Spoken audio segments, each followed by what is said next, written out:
Hi, I'm Jordan. This is my dad, Jim, the Grumpy Plumber. Today we're answering the question, why do I run out of hot water so quickly? We'll see how many reasons he can come up with. Well, the first one could be really hard.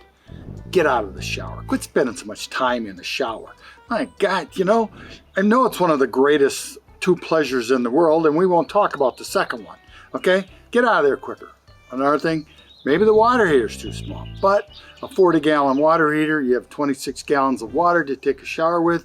You have a gallon a minute shower head, you got 26 gallons. You figure it out from there, okay? If it's electric heater, sometimes the upper elements or the lower elements burned out, and then you don't have much water. You might only have about 5 gallons of water or less on it like that, because then it's mixing cold with the hot pretty quick. Is there a way to tell that your bottom element's burnt out? Or do you need to call a plumber? No, you can tell by taking a shower and you run out of water real quick, or if you don't, it really doesn't take much time and you don't have water.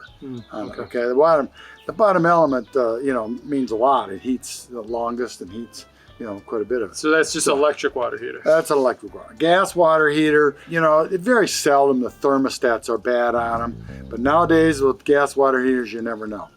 But if you have that problem, you love to take a shower forever, get yourself an on-demand water heater. You can't run out of water. Yeah, so you joked about taking a shower too long, but that's usually the cause of it. It's taking like a 10-minute shower, just too long of a shower. That's a long shower. But those are the main reasons why you might be running out of hot water.